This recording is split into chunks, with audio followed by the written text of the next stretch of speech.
She's basically just a secretary for the government. Glorified data entry. My uncle said it loud enough for the whole table to hear, and then laughed at his own joke. Nobody corrected him.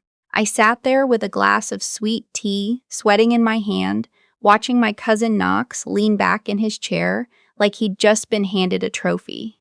He was the one everyone wanted to talk about that weekend. Knox had gotten some mid-level promotion at a financial firm in Charlotte, something about managing regional accounts. And my aunt had already mentioned it 4 times since we'd sat down for dinner Friday night. By Saturday afternoon, it was practically engraved on the family's collective memory. Knox always knew how to work a room, my grandmother said, patting his arm. I was sitting 2 chairs down from him, and I might as well have been invisible. That wasn't new. I'd spent most of my 20s being invisible at these family gatherings. My parents had retired to Asheville a few years back, which meant the annual summer cookout at my uncle's house in Raleigh had become the official venue for family comparison. Who'd bought a house? Who'd had a baby? Who'd gotten promoted? Who was still, as my uncle liked to put it, figuring things out. I was always figuring things out, apparently. Never mind that I'd graduated top of my class from NC State. Never mind that I'd passed every clearance review, every psychological evaluation, every background check that most people don't even know exists. Never mind that I'd spent the last 5 years doing work I couldn't talk about for an agency I wasn't supposed to name at dinner parties. None of that mattered because I couldn't explain it, and my family had no patience for things they couldn't explain. My name is Vera. Well, that's what I'll use here. Most people in my life call me by my last name, but Vera is fine. I'm 32. I grew up in Greensboro, the middle child of 3, sandwiched between my older brother, who became an orthopedic surgeon, and my younger sister, who married well and posts tasteful photos of her farmhouse kitchen on Instagram. I love them both. I do. But being the middle one in that particular family meant I'd spent a lifetime finding creative ways to justify my existence. I joined the NSA at 26. Cybersecurity Division, Threat Intelligence. I can't tell you more than that. And even that sentence is probably more than I should put in writing. What I can tell you is that the work is real, the stakes are real, and the hours are not the kind you can explain over a plate of brisket without watching someone's eyes glaze over. So I didn't explain. I just said I worked for the government, in IT, and I let them fill in the rest. They filled it in wrong every single time. Still doing that computer stuff? That was my uncle's standard greeting for me. Not how are you, not good to see you. Just that. Like I was a teenager who'd gotten too into Minecraft and never grew out of it. Yes, I'd say. Still doing the computer stuff. Well, someone's gotta keep the servers running, right? Knox would say, and everyone would laugh, and I would smile because the alternative was explaining something that would get me fired. This particular weekend was my cousin Delaney's bridal shower. Delaney, Knox's younger sister, was getting married in October, and the family had gathered in Raleigh for a Saturday afternoon party at my aunt and uncle's house. The backyard had been strung with white lights, and there were little charcuterie boards on every table. And someone had made a flower arrangement out of Delaney's and her fiancé's initials. It was genuinely lovely. I was genuinely happy for her. I just hadn't expected my uncle to turn the cocktail hour into an unsolicited performance review of my career. It started, as it often did, with Knox mentioning his work. He'd taken on a new client, some regional real estate developer, and the deal had come together faster than expected. Good news. I smiled, raised my glass. His mother practically floated. Then my aunt turned to me, the way she always did after Knox's moments, with this expression I can only describe as charitable, like she was making room for the consolation prize. And you, sweetheart, still at the same job? Same job, I said. They treating you well over there? They are. What is it you actually do again? Her tone was light. She wasn't trying to be cruel. But the question had a history behind it. Years of me giving vague answers. Years of her interpreting those answers as evidence of a career that wasn't worth getting specific about. Before I could answer, my uncle jumped in. She does data management, he said, like he was translating for a foreign visitor. Government contractor type stuff. Very important, he added, and the air quotes were invisible, but everyone heard them anyway. I'm not a contractor, I said. Pardon? I'm a direct employee. I'm not a contractor. He blinked at me. Well, same difference, isn't it? Knox set down his beer and smiled in that particular way he had. Not malicious, just completely, genuinely unaware that anything he was about to say might land wrong. I just always figured if you were doing something impressive, you'd be able to talk about it. No offense. No offense, I looked at him. He was 34, tan from a golf trip to Hilton Head, wearing a Vineyard Vines polo in the color that catalog companies always name something like ocean fog. He was not a bad person. He had never, to my knowledge, done a bad thing in his life. He just lived in a world where value was legible, where impressive things came with titles you could say out loud, and where anything that couldn't be named at a dinner party probably wasn't worth naming. None taken, I said. My father, sitting at the far end of the table, caught my eye. He gave me a very small, very tired look that said, I know, and I'm sorry, and please do not start something at Delaney's bridal shower. He was right. I took a sip of my sweet tea and let it go. The thing about carrying a secret for 5 years is that it stops feeling like a secret and starts feeling like weight. Not dramatic weight, not the kind they put in movies, with mysterious men in dark sedans watching your apartment. Just regular daily weight. The weight of not being able to answer a simple question at family dinner. The weight of watching your cousin be celebrated for a regional accounts promotion while you've spent the last month tracking communication patterns across 4 countries and 3 time zones. The weight of smiling and saying same job when what you mean is, I cannot tell you what I do, I will never be able to tell you, and I need you to trust me when I say it matters. They did not trust me. Not exactly. They loved me, I think, but love and trust are different things, and what they trusted was legibility. Knox's work was legible. My brother's work was legible. He fixed people's knees. You could see the before and after. Even my sister's life was legible, in the language of beautiful kitchens and happy children and well-maintained friendships. My life was not legible, so they wrote their own version of it, and their version was, she's fine, she's doing okay, she works in computers, it's not really its career so much as a placeholder, she'll figure it out eventually. I was 32. I'd been a senior analyst for 2 years. I had a security clearance that would make most people's heads spin if they understood what it meant. And my family thought I was a placeholder. I went home that night to the guest room, my old bedroom, repainted now, and furnished with a guest-appropriate beige comforter. And I stared at the ceiling for a while. I thought about texting my friend back in DC who also works in the building, the only person in my regular life who knows exactly what I do. I didn't text her. It was late. And besides, what would I say? My uncle called me a glorified secretary again, and I just sat there. I know. My phone was charging on the nightstand. I looked at it for a moment, then turned onto my side and went to sleep.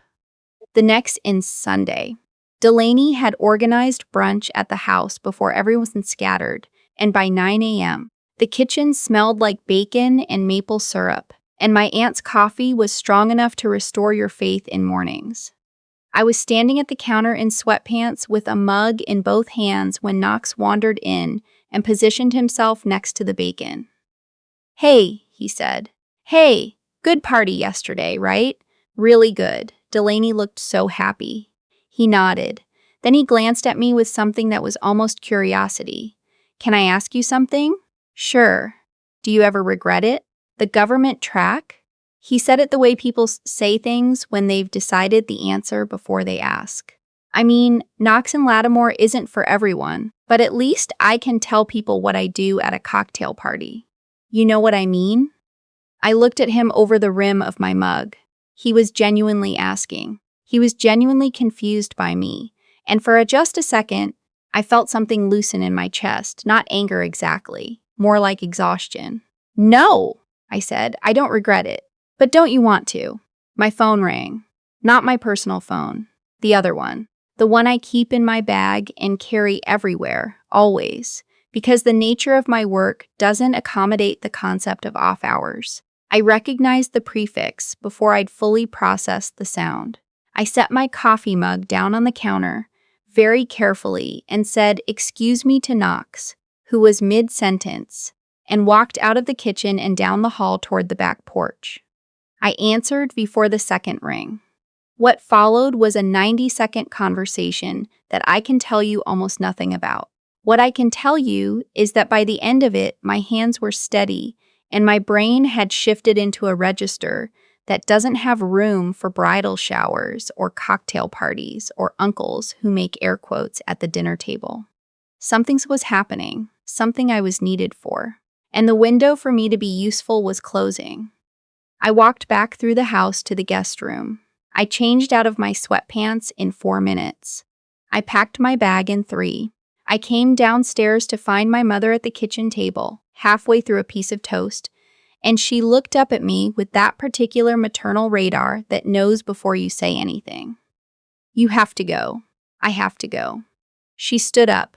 She didn't ask why. She'd learned over the years not to ask why. She just hugged me, and she held on a little longer than usual, which was the only sign that she ever worried. "Be safe," she said into my shoulder. Always. My father appeared in the doorway, still in his bathrobe. He looked at my bag. He looked at my face.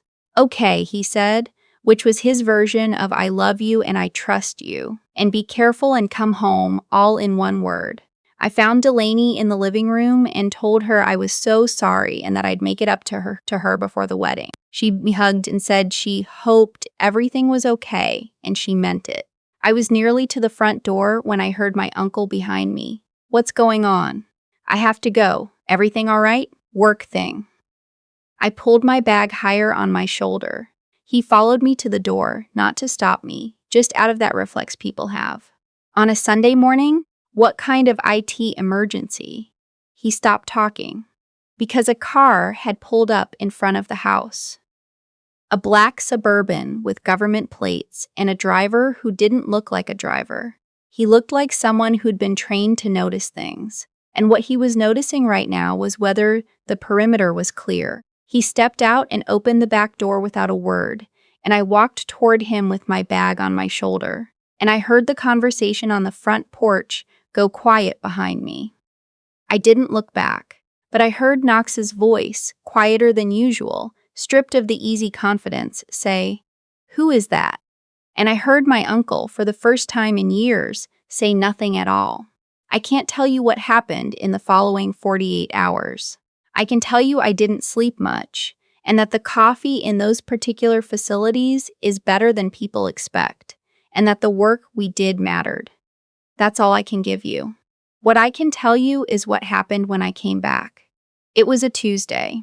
I drove my own car back to Asheville and parked in front of my parents' house because I'd left my personal car there, and because I wanted, more than anything, for reasons I couldn't entirely articulate, to sleep in a real bed for 8 hours before I drove back to DC.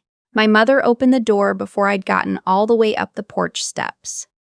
That radar again. She made me sit at the kitchen table.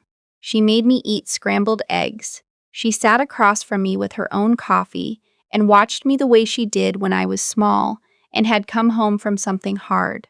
"Your uncle called yesterday," she said. I looked up from my eggs. "He wanted to know if you were okay." I set down my fork. "What did you tell him?" "I told him you were fine." She wrapped both hands around her mug. "He asked me what you actually do. What did you say?" She smiled a little, just at the corner of her mouth. "I said you couldn't tell me either." I laughed. Actual laugh, the first one in 2 days. She smiled properly at that. "He was a little shaken up," she said. "The car, the whole thing. He kept saying he didn't realize." She paused. I picked my fork back up. "No, he didn't." She was quiet for a moment. Then, Are you angry? I thought about it honestly. I thought about 5 years of air quotes and still doing the computer stuff. And the way the table had gone so carefully, deliberately quiet every time someone asked about my work, like they were waiting for me to admit it was nothing. I thought about Knox's question, "Don't you ever regret it?" interrupted by a call that rerouted a Sunday morning into something I still couldn't talk about. Not fully, not ever. No, I said. Not anymore. She nodded, like that was the right answer.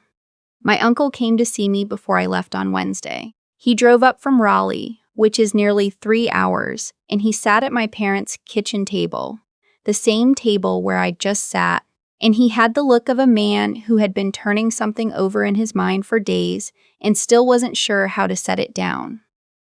"I owe you an apology," he said. Just like that, no preamble. "You don't have." "No, I do." He set both hands flat on the table, the way people do when they want to stay steady. "I have been making assumptions about your work for years, and I never asked you, not really.